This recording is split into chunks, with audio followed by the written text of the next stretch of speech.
नागपुर में पहले वनडे मुकाबले में टीम इंडिया के गेंदबाजों का आया कहर, इंग्लैंड के बल्लेबाजों ने टेके घुटने। नमस्कार दोस्तों, स्वागत है आपका एक बार फिर हमारे चैनल क्रिकेट एज में। दोस्तों, भारत और इंग्लैंड के बीच खेले गए पहले वनडे मुकाबले में टीम इंडिया के गेंदबाजों ने घातक गेंदबाजी करते हुए इंग्लैंड की टीम को सस्ते में समेट दिया। भारत के तेज गेंदबाजों से लेकर स्पिन गेंदबाजों तक ने शानदार परफॉर्मेंस किया। तो दोस्तों, हम आपको इस मुकाबले का पूरा हाईलाइट तो इस वीडियो में बताएंगे, लेकिन दोस्तों उससे पहले आप भी टीम इंडिया के गेंदबाजों की शानदार गेंदबाजी को देखकर खुश हैं तो इस वीडियो को एक लाइक जरूर कर दें। और साथ ही दोस्तों, आप भी चैनल पर नए हैं और अभी तक चैनल को सब्सक्राइब नहीं किया तो चैनल को सब्सक्राइब करके बेल आइकन जरूर दबा लें। तो चले दोस्तों, जानते हैं इस बेहद ही शानदार मुकाबले का पूरा हाईलाइट शुरुआत से ही। तो दोस्तों, आज के इस मुकाबले में सिक्का उछाला टीम इंडिया के कप्तान रोहित शर्मा ने, लेकिन दोस्तों आज सिक्का रोहित के नहीं बल्कि जोस बटलर के पक्ष में गिरा। उन्होंने टॉस जीतकर पहले बल्लेबाजी का फैसला किया। तो वहीं पर दोनों टीमें काफ़ी शानदार प्लेइंग 11 के साथ मैदान पर उतरी। यहाँ पर टीम में जो रूट की वापसी हुई इंग्लैंड की तरफ से, तो वहीं पर टीम इंडिया की तरफ से यहाँ पर दो डेब्यूटेंट आज खेलते हुए नजर आए, जहाँ पर एक तरफ हर्षित राणा थे तो दूसरी तरफ नजर आए यशस्वी जायसवाल। इसके बाद दोस्तों शुरू हुआ आज का महामुकाबला दोनों टीमों की नेशनल एंथम के बाद, और उम्मीद थी कि आज का मुकाबला बेहद ही शानदार होगा और इसकी शुरुआत भी कुछ इसी तरह से हुई। फिलिप सेल्ट और बेन डकेट पारी की शुरुआत करने उतरे इंग्लैंड की तरफ से। तो यहाँ पर दूसरे ओवर की चौथी गेंद पर ही पहला चौका मिल गया इंग्लैंड की टीम को, जब फिलिप सेल्ट ने शानदार तरीके से गेंद को स्लैप करते हुए कवर की तरफ चौके के लिए बाउंड्री लाइन के पार भेजा। तो वहीं पर इसी ओवर की आखिरी गेंद पर भी उन्होंने एक और शानदार शॉट खेला और गेंद को एक बार फिर से बाउंड्री लाइन के पार भेज दिया मिड विकेट की तरफ, और यहाँ पर दो चौके उन्होंने जड़ दिए। इसके बाद तो बेन डकेट ने भी अपना शानदार खेल दिखाया और उनके बल्ले से भी बेहतरीन शॉट देखने को मिले। लेकिन दोस्तों, इसी बीच छठा ओवर डालने आए हर्षित राणा की पहली गेंद पर एक बड़ा शॉट खेला फिलिप सेल्ट ने, जहां पर बल्ले का टॉप पेज लगा और गेंद सीधे पहुंच गई बाउंड्री लाइन के पार, और पारी का पहला छक्का यहां पर मिल गया इंग्लैंड की टीम को। लेकिन इसी ओवर में शानदार बल्लेबाजी जारी रही फिलिप सेल्ट की और दूसरी गेंद पर चौका जड़ा, जबकि तीसरी गेंद पर एक और शानदार स्लॉग स्वीप के जरिए गेंद को बाउंड्री लाइन के पार भेजते हुए इस ओवर का दूसरा छक्का उन्होंने जड़ दिया। जबकि दोस्तों, ओवर की चौथी गेंद पर भी हर्षित राणा की गेंद पर एक बार फिलिप सेल्ट ने फिर से चौके के लिए बाउंड्री लाइन के पार भेज दिया, जबकि ओवर की आखिरी गेंद पर भी उनके बल्ले से निकले एक और शानदार छक्के के साथ ही इंग्लैंड की टीम का स्कोर भी 50 रनों के पार पहुंचा दिया और हर्षित राणा के इस एक ही ओवर में 26 रन ठोक डाले फिलिप सेल्ट ने। इसके बाद बेन डकेट और फिलिप सेल्ट का शानदार परफॉर्मेंस जारी रहा। जब अक्षर पटेल गेंदबाजी करने आए तो इस ओवर में भी पहली गेंद पर शानदार चौका फिलिप सेल्ट ने जड़ दिया। तो इसके बाद इसी ओवर में बेन डकेट के बल्ले से भी एक और शानदार शॉट देखने को मिला, जहां पर उन्होंने एक शॉट शानदार तरीके से स्लोग स्वीप के जरिए लगाया तो दूसरा शॉट रिवर्स स्वीप के जरिए बाउंड्री लाइन के पार भेज दिया।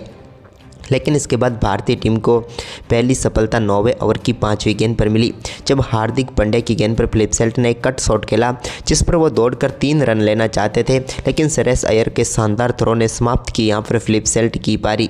यहाँ पर मिसअंडरस्टैंडिंग हुई फिलिप सेल्ट और बेन डकेट के बीच में, जिसके चलते भारतीय टीम को पहली सफलता मिल गई। शानदार यहाँ पर रनआउट देखने को मिला श्रेयस अय्यर के द्वारा और पेवलियन भेज दिया फिलिप सेल्ट को, जिन्होंने मात्र 26 गेंदों पर 43 रनों की पारी खेली। इसके बाद तो दोस्तों 10वां ओवर डालने आए हर्षित राणा ने एक बार फिर शानदार गेंदबाजी करके दिखाई और 10वें ओवर की तीसरी गेंद पर बेन डकेट बड़ा शॉट खेलना चाहते थे, लेकिन यहां पर यशस्वी जायसवाल ने पीछे भागते हुए एक कमाल का कैच पकड़ा और अपना डेब्यू मुकाबले में ये इनका पहला कैच था। तो वहीं पर पहली सफलता मिली हर्षित राणा को भी और बेन डकेट 29 गेंदों पर 32 रन बनाकर पेवलियन लौट गए। इसके बाद 10वें ओवर की आखिरी गेंद पर हर्षित राणा ने टीम इंडिया को हैरी ब्रूक के रूप में एक और महत्वपूर्ण सफलता दिला दी। हैरी ब्रूक के भी बल्ले का किनारा लेकर गेंद सीधे पहुंच गई केएल राहुल के हाथों में और हर्षित राणा ने एक ही ओवर में 2 सफलताएं दिलाकर इस मुकाबले में टीम इंडिया की शानदार वापसी करवा दी। यहां पर हम बात करें हैरी ब्रूक की तो वो अपना खाता भी नहीं खोल पाए और 3 गेंदों पर 0 पर ही चलते बने। इसके बाद 12वें ओवर की आखिरी गेंद पर जोस बटलर ने भी अपनी पारी का पहला चौका बैकवर्ड स्क्वायर लेग की तरफ लगाए। तो इसके बाद 14वें ओवर की तीसरी गेंद पर जो रूट ने भी एक रिवर्स स्वीप के जरिए कुलदीप यादव की गेंद को बाउंड्री लाइन के पार भेजने में वो कामयाब हुए। लेकिन इसके बाद शानदार गेंदबाजी करते हुए 19वें ओवर की तीसरी गेंद पर रविंद्र जडेजा ने जो रूट को LBW आउट करके पेवलियन भेजा। यहां पर अंपायर्स कॉल के तहत आउट हुए जो रूट और भारतीय टीम को एक और महत्वपूर्ण सफलता यहां पर रविंद्र जडेजा ने दिला दी। हम बात करें जो रूट की तो वो दोस्तों इस मुकाबले में 31 गेंदों का सामना करने के बाद 19 रन बनाकर पेवलियन लौट गए। तो वहीं पर इसके बाद जोस बटलर ने शानदार बल्लेबाजी करनी शुरू कर दी। तो यहाँ पर 22वां ओवर डालने आए कुलदीप यादव के इस ओवर की पहली गेंद पर एक शानदार चौका ऑफ साइड में चढ़ा। जबकि दोस्तों इसी ओवर की चौथी गेंद पर भी उन्होंने एक और शानदार शॉट खेला और बैकवर्ड्स कर लेग की तरफ गेंद को चौके के लिए बाउंड्री लाइन के पार भेज दिया। वहीं पर जोस बटलर का तो ये शानदार परफॉर्मेंस जारी रहा। इसी बीच जैकोब बेथल के बल्ले से भी पहला छक्का 28वें ओवर की चौथी गेंद पर देखने को मिला, जब उन्होंने गेंद को लॉन्ग लेग के ऊपर से शानदार तरीके से 6 रनों के लिए बाउंड्री लाइन के पार भेज दिया। इसके बाद 31वें ओवर की चौथी गेंद पर जोस बटलर ने शानदार बल्लेबाजी करते हुए सिंगल के साथ ही अपने वनडे कैरियर की 27वीं 50 पूरी की, जबकि भारत की धरती पर उनकी ये पहली 50 थी। यानी कि शानदार अर्धशतक बना दिया यहाँ पर जोस बटलर ने। लेकिन अर्धशतक के बाद जोस बटलर अपनी पारी को ज़्यादा लंबी नहीं कर पाए और 33वें ओवर की आखिरी गेंद पर जोस बटलर को पेविलियन भेजने में कामयाब हुए। यहाँ पर शानदार गेंदबाजी करते हुए अक्षर पटेल उनके बल्ले का मिस एज लगा और यहाँ पर हार्दिक पांड्या ने आसान सा कैच पकड़ा और अक्षर ने भारत को आज की सबसे महत्वपूर्ण सफलता बटलर के रूप में दिला दी। बटलर 67 गेंदों का सामना करने के बाद 52 रन बनाकर पेविलियन लौटे। वहीं पर इसके बाद दोस्तों लियाम लिविंगस्टन की पारी भी ज़्यादा लंबी नहीं हुई और हर्षित राणा का ही वो शिकार बने, जब उनकी गेंद पर बड़ा शॉट खेलना चाहते थे लेकिन गेंद सीधे विकेट कीपर के हाथों में चली गई। केएल राहुल ने शानदार कैच पकड़ा और लियाम लिविंगस्टन पेविलियन लौटे। लिविंगस्टन यहाँ पर महत्वपूर्ण बल्लेबाज साबित हो सकते थे इंग्लैंड के, लेकिन आज सिर्फ 10 गेंदों का सामना करने के बाद 5 ही रन बनाकर वो पेविलियन लौट गए। तो वहीं पर इसके बाद दोस्तों यहाँ पर मोहम्मद शमी ने भी काफ़ी देर बाद अपना खाता खोला, जब उन्होंने 40वें ओवर की 5वीं गेंद पर ब्रेडन कार्स को बोल्ड करके पेविलियन भेजा और भारतीय टीम के नाम एक और महत्वपूर्ण सफलता कर दी।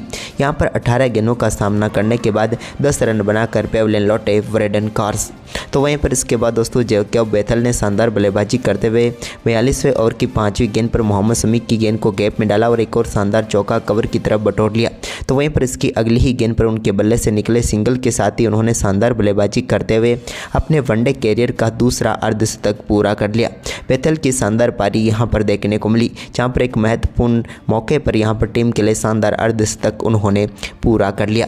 लेकिन इसके बाद दोस्तों यहां पर 43वें ओवर की चौथी गेंद पर जैकोब बेथल को भी पेविलियन भेजने में कामयाब हुए रविंद्र जडेजा, जब रविंद्र जडेजा की एक शानदार गेंद पर जैकोब बेथल आउट हुए। भारत ने शानदार रिव्यू लिया और उनको पेविलियन भेजा। बेथल ने 64 गेंदों का सामना करते हुए 51 रनों की शानदार पारी खेली और वो भी पेविलियन लौट गए। वहीं पर इसके बाद जोफ्रा आर्चर ने आते ही कुछ बड़े शॉट जरूर खेले, जहां पर बेहतरीन चौके व छक्के देखने को मिले, जहां पर हार्दिक पांड्या के सामने उन्होंने 2 चौके व एक शानदार छक्का जड़ा। लेकिन इसके बाद दोस्तों इसी बीच रविंद्र जडेजा ने शानदार गेंदबाजी करते हुए पेविलियन भेजा आदिल रशीद को और उनको बोल्ड करके पेविलियन भेज दिया। आदिल रशीद काफ़ी देर तक क्रीज पर टिके जरूर रहे थे लेकिन बड़ी पारी नहीं खेल पाए, सिर्फ 8 रन बनाकर पेविलियन लौट गए 16 गेंदों पर।